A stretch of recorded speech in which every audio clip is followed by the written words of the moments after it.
One of the great companions of Rasulullah sallallahu alaihi wasallam was Sa'd bin Abi Waqqas radiyallahu anhu, a senior companion of Rasulullah sallallahu alaihi wasallam. Allah subhanahu wa ta'ala had blessed him with only one daughter, and her name was Aisha. She said, when my father was in Makkah visiting during the time of Rasulullah sallallahu alaihi wasallam, perhaps it was the time of Hajj, so he became very sick in Makkah, and he felt that he was going to pass away during that sickness. So the Prophet ﷺ went to visit him during that illness, and he told the Prophet ﷺ, "O Prophet of Allah, I have a lot of wealth that Allah has blessed me with, but I only have one daughter. So I want to give away 2/3 of my wealth in donation in the path of Allah and leave 1/3 for my daughter.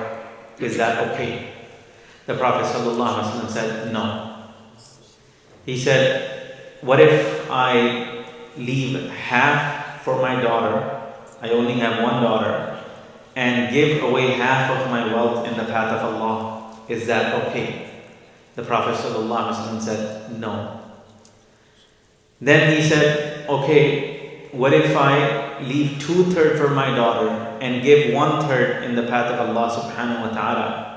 The Prophet ﷺ said, 1/3 is acceptable, وَالثُّلُثُ كَثِيرٌ, but even 1/3 is too much to give away in donation, because those who are the most worthy of your wealth after you are your family members." The Prophet ﷺ said, إِنَّكَ أَن تَدَعَ وَرَثَتَكَ أَغْنِيَاءَ خَيْرٌ مِّنْ أَن تَدَعَكَ فُقَرَاءَ. It is better that you leave your relatives, your heirs, in a well-off condition than to leave them in poverty. So the Prophet ﷺ said, yes, 1/3 is okay, is acceptable, permissible, but even 1/3 is a lot. But then he allowed it to proceed. And then the Prophet ﷺ, he put his hand on the forehead of Sa'd radiyallahu anhu, and he made dua for him. Allahumma shfi Sa'da, Allahumma shfi Sa'da, Allahumma shfi Sa'da. O Allah, heal Sa'd. O Allah, give cure to Sa'd. O Allah, give shifa to Sa'd. And then he placed his hand on the chest of Sa'd radiyallahu anhu. Sa'd radiyallahu anhu used to say that I continue to feel the cool of the hand of Rasulullah sallallahu alaihi wasallam in my chest, in my liver, in my heart, until the day I died. And he lived many years after that. He was afraid that he was going to die, and his biggest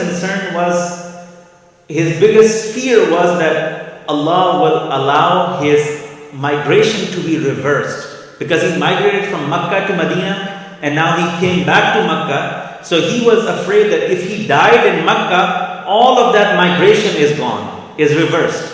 So he said, Ya Rasulullah, I'm afraid that Allah will take away my reward of migration if I die here from where I left for the sake of Allah. The Prophet ﷺ consoled him. He said, don't worry, Allah will not take away your reward. But he made dua for him, and Allah healed him, and he went back to Medina. He lived many years after that, and he died again there in Medina as well. Right now, we're living in a time, perhaps it is a time that is going to change the history forever, inshallah, in a good way. If we look back to the time of Musa alayhi salam, if Fir'aun had not killed those 4,000 children, perhaps he would not have earned his destruction and his annihilation and wrath of Allah subhanahu wa ta'ala the way he did.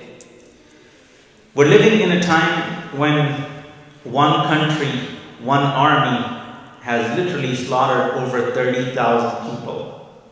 and they intend to do more. They have become fearless. They have forgotten about Allah subhanahu wa ta'ala. There was a time when Fir'aun said to his minister Haman, build a temple for me, build a high-rise building for me. I will climb on that building and I will fight with the God of Musa. So he went up there and he had his army shoot arrows towards the sky. And to make them even more delusional, the arrows that were coming back to them, they were soaked with blood. And he started telling his people, look, we killed the God of Musa. His foolishness became even more and increased. So Allah subhanahu wa ta'ala allowed him to do that. So the fools of Israeli army are thinking that we have all the power. We have done everything. When in reality, everything is going against them. We could have never imagined the kind of things that we're seeing today. Look at the revolution that is being brought by the students who are not Muslim. Inshallah, they will all become Muslims. The hearts of young people are more tender and more readily available to accept the light and accept the truth. And they are already seeing the light. And we're hoping, inshallah, very soon, all these young people, they will come into Islam. But they are speaking for Palestine. They are fighting for Palestine. They are taking courageous actions, not fearing the militarized police in these metropolises all around the country. These heavily armed police officers are going into the campuses and treating them as if they are the enemy. But inshallah, the light is around the corner. Inshallah, the dawn of justice, the dawn of fairness is coming. And we will continue to make dua for our brothers and sisters in Palestine.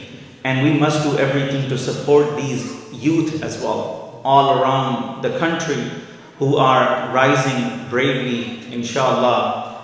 And they will continue to do that. Nothing will stop them. Once young people, they aim for something, they go all the way. And nothing will stop them. And inshallah, Allah will guide them. And Allah will use them for Islam as well. May Allah use all of us for Islam. Jazakallah. I have a question on inheritance. Let's say